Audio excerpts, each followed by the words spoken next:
بتعرف وقت تجي على مكان بس يطلع غير المكان اللي انت كنت متذكره.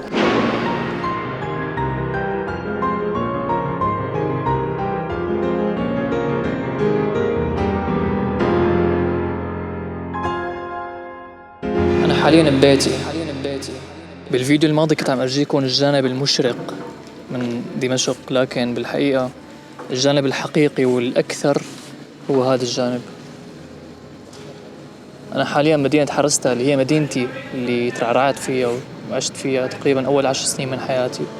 أغلب المدينة عم تكون هيك. رح أخذكم إن شاء الله بجولة أرجيكم كيف الناس عايشين جوات هي الأنقاض. على فكرة مليان ناس، الناس عايشين حرفيا بوسط الدمار، في حياة، في محلات، في كل شيء، لكن أكيد في صعوبات. رح أحاول إن شاء الله أرجيكم إياها بهذا الفيديو، وبعدين حروح على بيتي اللي كنت ساكن فيه إن شاء الله. ما بعرف إذا الصوت مسموع من كثر الميتورات. كنت عم حاول اخذ مقابلات مع بعض السكان بس الاغلب عم يرفض انه يتصور. هي سمة عامة باهل سوريا انه ما بيحبوا ابدا يطلعوا على الكاميرا او يحكوا او هيك، مع انه قعدنا ندردش انا وبعضهم يعني بشكل كتير عفوي وعادي، بس انه قدام الكاميرا ما بيحبوا انهم يطلعوا. وصلت على حارتي اللي ربيت فيها هون. بسم الله. هي اللي وراي هون. هي كانوا كل عيد يحطوا فيها ألعاب لأطفال وهيك، مراجيح وما بعرف شو. فسبحان الله كله تغير، كله صار خرابة، كله دمار. في أماكن لسه فيها دمار أكتر من هيك شوي. رح روح عليها. في أماكن مهجورة ما رح فوت عليها، ولكن رح حاول إنه صورها بالدرون بحيث أرجيكم قديش في دمار.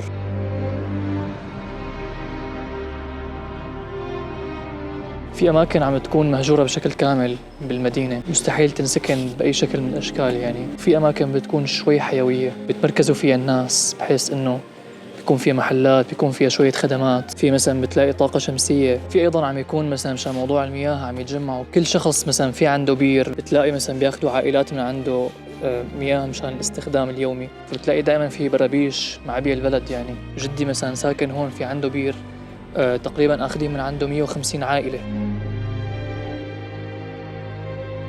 ماشي حاليا بهذا الشارع ما بعرف شو اسمه صراحة، بس كأنه مدينة أشباح.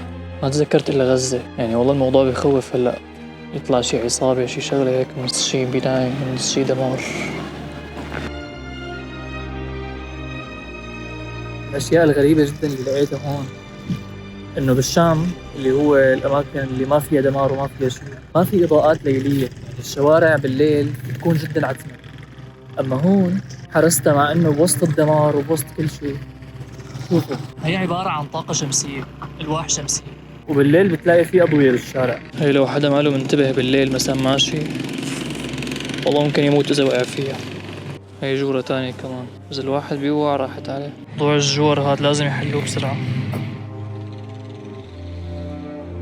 هي المنطقة من أكثر المناطق اللي تدمرت، اسمها منطقة الكوع. البنايات أغلبها على العظم عم تكون. هي بنايتي.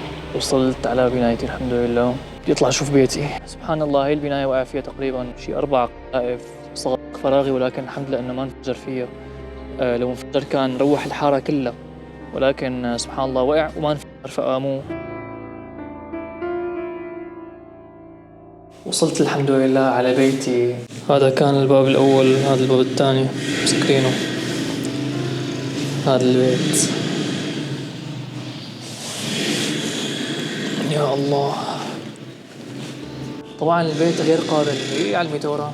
طبعا البيت غير قابل للسكن ولا بأي شكل من الأشكال، لأنه البناء متضرر بشكل كثير كبير. وبنخاف إنه حتى لو صلحنا البيت، يعني حتى لو زبطنا ودهنا وحطينا أشياء، لكن بتضل الأساسات كثير مضعضعة. يعني مثلا هون هذا الحيط ممكن لو استندت عليه أنا يوقع. سبحان الله كله ذكريات ذكريات ذكريات، كله ذكريات.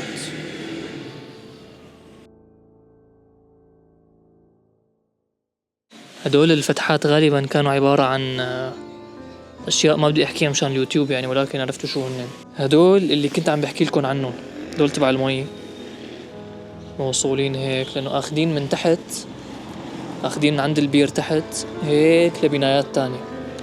فلا هي مثلا هذا الشريط هيك نفسه ممدود رايح هيك لبناية تانية.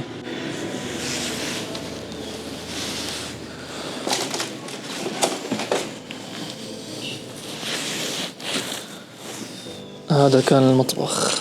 والله بصراحة مو عارفان شو بدي أحس، يعني ذكريات كتير.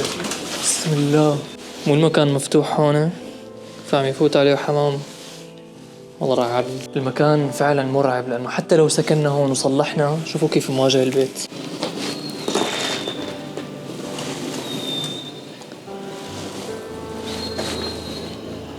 هلا هي الشجرة اللي تحت هي نارنج، جدي زرعها سبحان الله لهلا موجودة وبتعطي سكان المنطقة.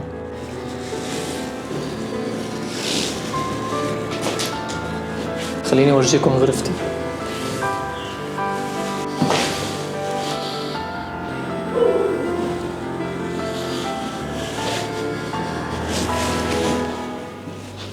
هدول الرسومات نفسهم من 14 سنة هلا موجودين. حتى شوفوا هون، هي اللوحة أختي أخذتها معه مشان الذكرى. تلاحظوا وراها إنه الدهان أبيض، اللوحات حافظت على الدهان وراها. بواحد من هدول الدروج كان فيه أسراري أعتقد. هي غزانتي. هون كنا نحط الألعاب.